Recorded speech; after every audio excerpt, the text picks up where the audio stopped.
তোমরা দুজন যদি এমন কাজ করো তাহলে আমি তোমাদের দুজনের সঙ্গে দেবো না। আমাদের কাজের লক্ষ্য ছিল একরকম, কিন্তু তোমরা এখন সম্পূর্ণ কাজ অন্যরকম করতে চাইছো। তোমরা ভাবতে পারছো না, যদি এমন কাজ করি আমরা, তাহলে পৃথিবীতে আমাদের নাম ছড়িয়ে যাবে। সমুদ্রে যে কোনো প্রাণীকে আঘাত করা একটা বড় অপরাধ, আর আমি এই কাজে তোমাদের সঙ্গ কখনো দেব না। এই কথা বলে ডক্টর রশনি সেখান থেকে চলে যায়। যদি ও কাউকে কিছু বলে দেয় তাহলে আমার সর্বনাশ হয়ে যাবে। তোমার স্বার্থের জন্য যদি আমি ফেঁসে যাই তাহলে সেটা খুব খারাপ হয়ে যাবে। কিন্তু কিছুই হবে না, তুমি মাথাটা শান্ত করে রাখো। আমি পৃথিবীতে চমকে যাওয়ার মতো কাজ করেছি, বুঝলে তুমি? ডক্টর রশনি আর রূপা একসঙ্গে চাকরি করত। ওরা দুজন ডাক্তার হওয়া সত্ত্বেও সায়েন্টিস্ট ছিলেন। ওরা দুজনে সমুদ্রের প্রাণী জগৎকে নিয়ে রিসার্চ করছিল। ডক্টর রূপার স্বামী ডক্টর ঈশান একজন পোস্ট ম্যাডামের স্পেলিস্ট ছিলেন। গোটা শহরে ওনার মতো পোস্ট ম্যাডামের স্পেলিস্ট একজনও ছিলেন না। এই জন্য গোটা হসপিটালে তাকে সবাই সম্মান করে চলত। যখন ডক্টর রূপা আর ডক্টর রশনি গভীর সমুদ্রে গিয়ে ওই সমস্ত প্রাণীদের রিসার্চ করার কথা ভাবছিলেন, ঠিক তখনই ডক্টর ঈশান ওই দুজনের সাথে গভীর সমুদ্রে যাওয়ার ইচ্ছা প্রকাশ করলেন। এই কথা বলে ডক্টর রশনি একটু অসুস্থ বোধ করছিলেন।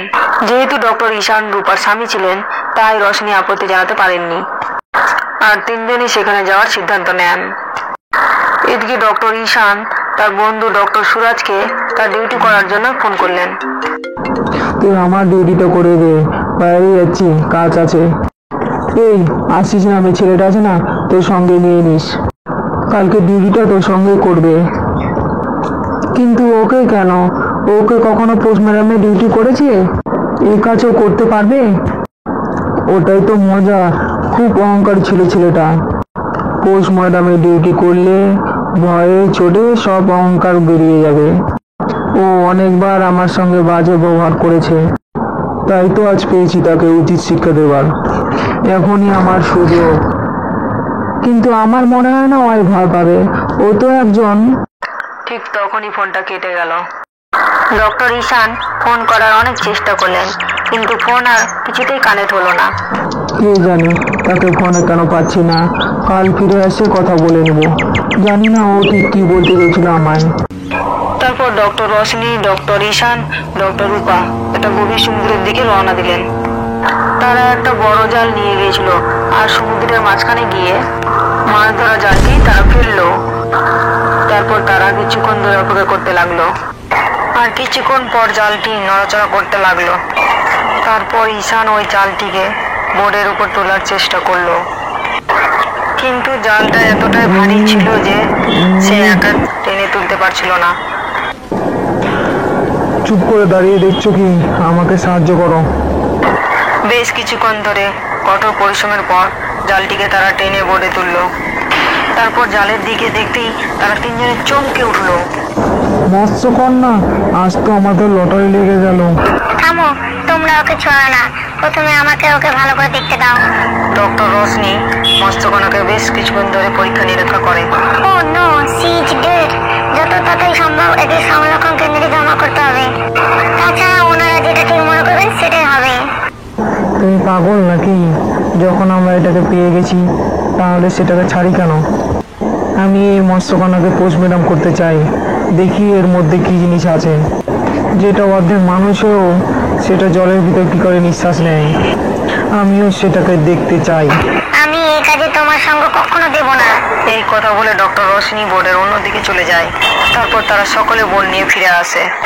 পরের দিন রাতে 11টা নাগাদ ডক্টর ঈশান একা হেঁটে পোস্ট ম্যাডাম ঘরের দিকে যাচ্ছিলেন।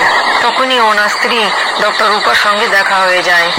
তোমাকে তো আমি ডাকার জন্য ভাবছিলাম, আর তোমাকে তো এখানেই পেয়ে গেলাম। কেউ যেন টের না পায় গভীর রাতে আজ আমরা এই মৎস্যকন্যার পোস্ট ম্যাডাম করার কথা ভাবছি। এখন তাড়াতাড়ি চলো। এই কথা বলে ডক্টর ঈশান আর ডক্টর রূপা পোস্ট ম্যাডামের ঘরে গিয়ে পৌঁছায়, আর দেখে আশিক দাঁড়িয়ে আছে। আপনারা এই সময় এখানে? তুমি এখানে কি করছো? আপনি তো আজকে আমাকে ডিউটি দিয়েছিলেন। হ্যাঁ, তো সুরাজের সঙ্গতি ছিল। এখন তো আমি ফিরে এসেছি। আর তোমরাও যখন এসে গেছো আমাকে সাহায্য করো। তাছাড়া রূপা এই ব্যাপারটা নিয়ে খুব একটা জানে না। আর যদি এই ঘর থেকে কোনো কথা বাইরে বেরোয় আমি তোমাদেরকেও ছাড়বো না।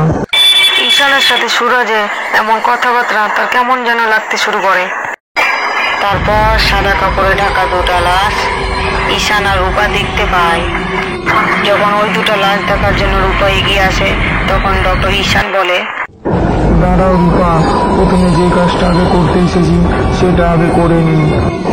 এই দুটো লাশ আমার ডিউটির মধ্যে নেই, যখন সময় পাবো তখন করে দিব, আগে এটাকে দেখে নিই। ঈশানের কথা শুনে রূপা থমকে গেল আর মৎস্যকন্যার দিকে মনোনিবেশ করে। তারপর ঈশান আশিকের দিকে তাকিয়ে বলে, দেখো, ভয় পেয়ে মাথা গুটিয়ে পালিয়ে যেও না। বড় বড় হনুরাও এখান থেকে লেজ ছুটিয়ে পালিয়ে গেছে। যদি পালাতে চাও তাহলে এখনই পালিয়ে যাও। না স্যার, আমার ভয়টাই লাগে না। আপনি আপনার কাজটা মন দিয়ে করুন স্যার। ঈশান আশিকের কথা শুনে খুব রেগে যায়, কিন্তু সে তাকে কিছুই বলতে পারে না। তারপর ডক্টর ঈশান স্যার চিকেন ব্লেড একটা হাতে তুলে নেয় আর মৎস্যকন্যার দিকে এগিয়ে যায় পোস্টমর্টম করার জন্য।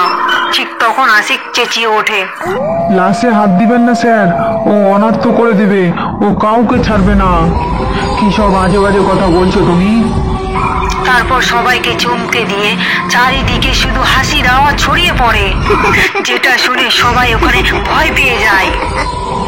আগে ওই দুটো লাশটা গিয়ে দেখে নিন স্যার। মরে যাওয়া লোকের নিজের পোস্টমর্টম দেখতে ভালো লাগে না স্যার? ঈশান আশিকের কথাগুলো ঠিক বুঝতে পারছিল না, কিন্তু হাসির আওয়াজটা শুনে সে খুব ভয় পেয়ে যায়। আশিকের কথা শুনে সে ওই লাশগুলোর দিকে এগোতে থাকে।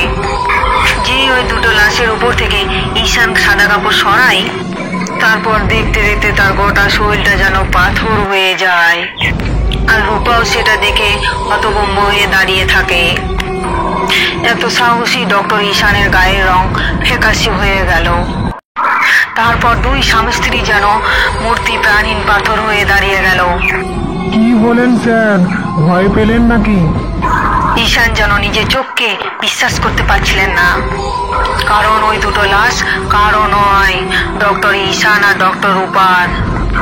দুজনের গলায় আঙ্গুলের দাগ একেবারে স্পষ্ট। কি স্যার, আজ যে ঘটনাটা দেখলেন জীবনে প্রথমবার দেখলেন, তাই না?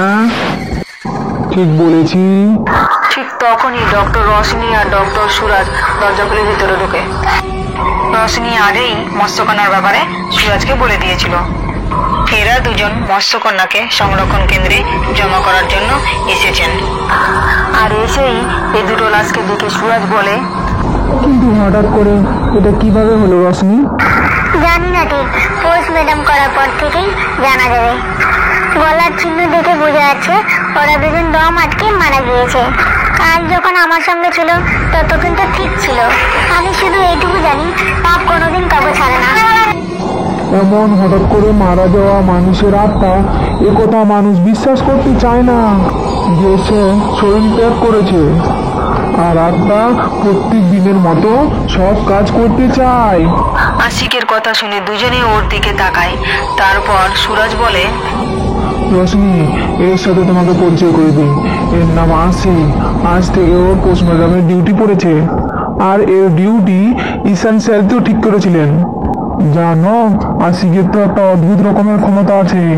এই ভূত পেট আত্মাগুলোকে দেখতে পায়, আর তাদের সাথে কোথাও নাকি বলতে পারে। তাহলে তো ঈশান, রূপার, মৎস্যকন্যার আত্মাও তো দেখে থাকতে পারে। কে জান বাবা, একেই জিজ্ঞাসা করে নাও। আমি এসব ব্যাপারে অতটা বিশ্বাস করি না। চলো রশনি, আজকে অনেক কাজ করতে হবে। দুটো পোস্টমর্টমের বাকি কাজ এখনো। ঠিক তখনই আশিস টেবিলের উপর ডক্টর ঈশান, ডক্টর রূপার দেহের উপর সাদা কাপড় ঢাকিয়ে দেয়। আর ঠিক তখনই একটা খোলা জানলা দিয়ে ঠান্ডা বাতাস ঘরের মধ্যে প্রবেশ করে, আর এই ঘরে থাকা সবাই ওই দিকে তাকায়। আর তখনই ডক্টর ঈশান আর রূপার সেখানে ছায়া দেখা যায়। আর যেটা কেউ দেখতে পায়নি, ওই মৎস্যকন্যার আত্মাকে ওই দুজনের পিছু পিছু যেতে শুধুমাত্র আশিকে দেখতে পায়। কখনো পিছু ছাড়বে না, কখনো পিছু ছাড়বে না। সবাইকে চমকে দিয়ে আবারও সেই হাসির আওয়াজ ঘরের মধ্যে ভেসে বেড়াচ্ছে। আমাদের গল্প এখানেই শেষ হলো। আমাদের গল্প যদি ভালো লেগে থাকে তাহলে ভিডিওকে লাইক করে চ্যানেলকে সাবস্ক্রাইব করে আমাদের পাশে থাকুন। ধন্যবাদ।